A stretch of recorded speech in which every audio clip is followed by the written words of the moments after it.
屏东潮州闽南村长大的新竹客家子弟，高中时代开始接触音乐，他在音乐找到了乐趣，打鼓成为他的最爱。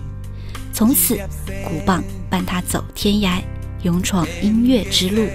尽管这条路孤独又漫长，他的创作有着掏心挖肺的爱恋，也有豪迈放肆的洒脱，更有着男儿的热泪。但是在音乐这条孤独又漫长的路上，唯有鼓棒继续伴他走天涯，不离不弃，直到永远。原创课。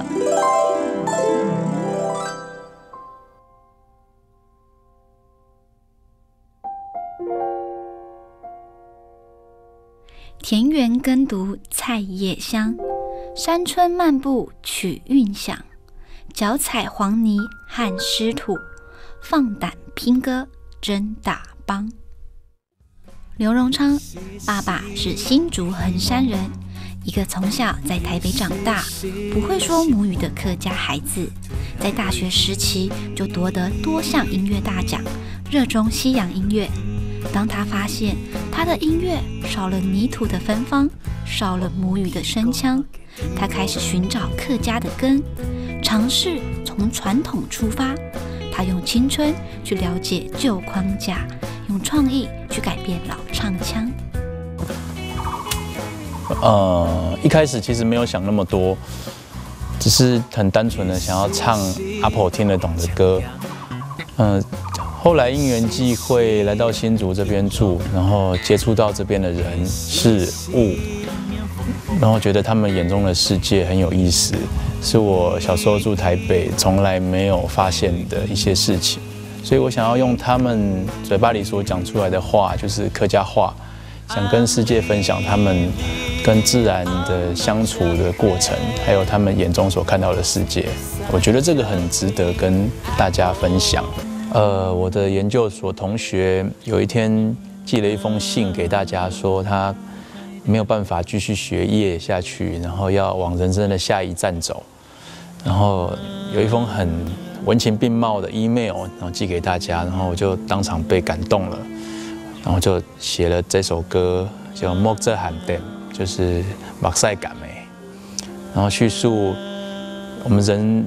就是要人生就是一站一站的在往前进，那往前进的过程里面，我们可能要离开我们自己心爱的人，那我们只能目屎喊点，目屎感美，然后继续往前走。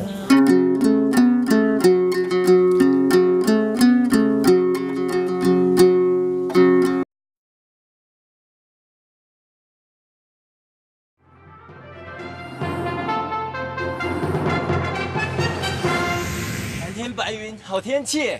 哎，可爱大学，我来了！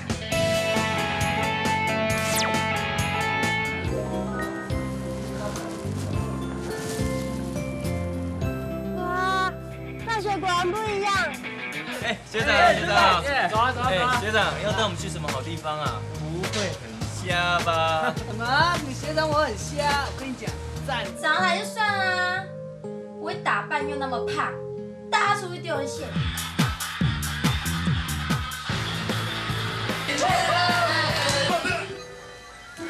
再一次就好，再一次就好。我跟你讲，你去拿一些给同学吃，我再给你一点，好吧？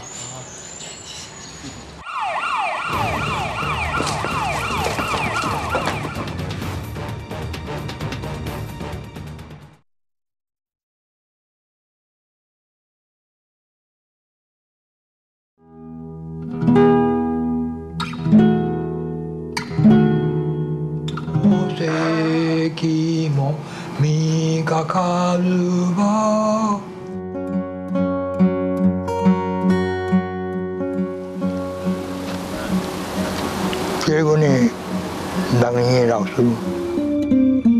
因为光复后学制改变问题，对于当时职务升迁所造成的影响，王先生也有些许感叹。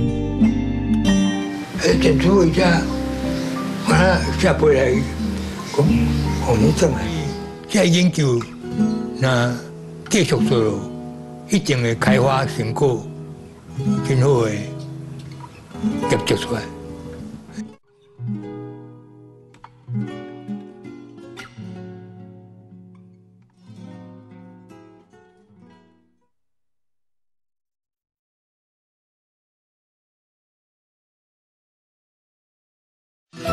黄金稻穗，见证我俩永恒的爱。幸福就从中华洗米开始，最受欢迎的洗米——中华米多里。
开到满山。